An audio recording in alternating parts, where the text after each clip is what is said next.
నమస్తే అండి అందరికీ. నేను చాలా రోజులైంది వాయిస్ ఓవర్ ఇచ్చి మళ్ళీ ఇస్తున్నాను. ఏంటంటే ఈరోజు నేను వంకాయ, కోడిగుడ్లు స్వీట్ కార్న్ కర్రీ అయితే వండాను. నాకైతే చాలా బాగా కుదిరింది. కర్రీ కర్రీ ఇంత బాగా ఎప్పుడు కుదరలేదనమాట. చాలా బాగా కుదిరింది. అందుకని చెప్పేసి నేను దీనికి వాయిస్ ఓవర్ ఇస్తున్నాను.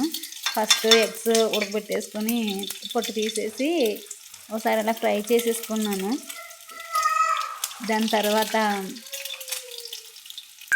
పచ్చిమిర్చి కూడా కోసుకొని ఒకసారి అలా వేసేసుకున్నాను.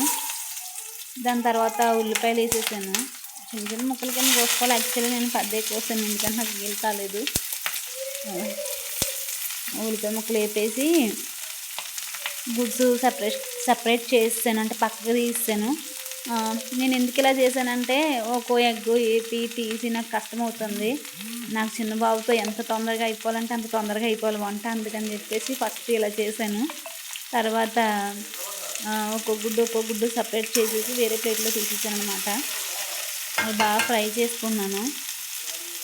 బాగా ఫ్రై చేసుకున్న తర్వాత ఒక్కొక్కటి సపరేట్ చేస్తాను ఎగ్స్. వేరే టాపిక్ చెప్పాలని నాకు ఉంటుంది, కానీ ఎవరి మనసు నొప్పించకూడదు, ఎవరిని ఏమనకూడదు అని చెప్పేసి నేను ఏ టాపిక్ గురించి మాట్లాడను. కొద్దిగా జీలకర్ర యాడ్ చేసుకున్నాను. జీలకర్ర యాడ్ చేసుకొని కొద్దిగా సాల్ట్ కూడా యాడ్ చేసుకున్నాను. ఫ్రై చేస్తాను. దాని తర్వాత వంకాయ ముక్కలు కూడా ఫ్రై చేసుకున్నాను. వంకాయలు కూడా ఫ్రై చేసుకొని అందులోనే స్వీట్ కార్న్ యాడ్ చేస్తాను. స్వీట్ కార్న్ ముందే నేను ఒలిచిపెట్టుకున్నాను అనమాట. చాక్తో ఈజీగా అయిపోయిందని చాక్తో చెక్కేసాను నేను. స్వీట్ కార్న్ కూడా ఫ్రై చేసేసుకున్నాను. బాగా ఈ మూడు మిక్స్ అయ్యేలా మగ్గించాను అనమాట. మగ్గించి అందులో కొద్దిగా అల్లం వెల్లుల్లి పేస్ట్ వేసుకున్నాను. పసుపు, కారం. నేనేం చేశానంటే ఇందులో పన్నీర్ టిక్కా మసాలా ఉంటుంది కదా, పొడి, అది వేసాను. పన్నీర్ టిక్కా మసాలా పౌడర్ అనమాట. అల్లం వెల్లుల్లి పేస్ట్ చెప్పాను కదా, అల్లం వెల్లుల్లి పేస్ట్ ఫస్ట్ కొద్దిగా యాడ్ చేసి తిప్పాను.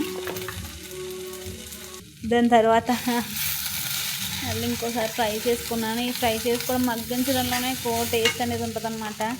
నాకైతే ఇది చాలా రోజులు తెలిసింది. తర్వాత పన్నీర్ టిక్కా మసాలా అని చెప్పాను కదా, అది యాడ్ చేసుకున్నాను.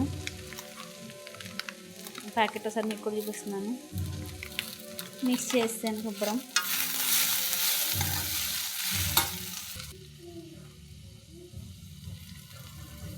వాటర్ కూడా వేసాను, ఒక గ్లాసు. కొద్దిగా వాటర్ వేసి మగ్గించాను అనమాట. కొద్దిగా కొత్తిమీర కూడా వేసేసి అది ఉడికే వరకు నేను మూత పెట్టేశాను. అందులో ఈ ఎగ్స్ కూడా వేసాను అనమాట. ఎగ్స్ కూడా వేసేసి ఒకసారి మూత పెట్టేసి కలిపేసుకుని మూత పెట్టేశాను.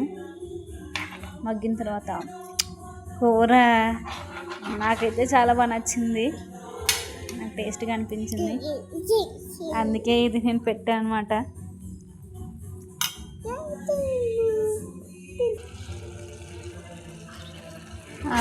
మొత్తం ఉడికిపోయిన తర్వాత కర్రీ ఇలా ఉంది.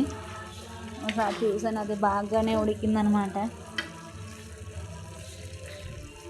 నన్ను ఇంత సపోర్ట్ చేసినందుకు చాలా చాలా థ్యాంక్స్.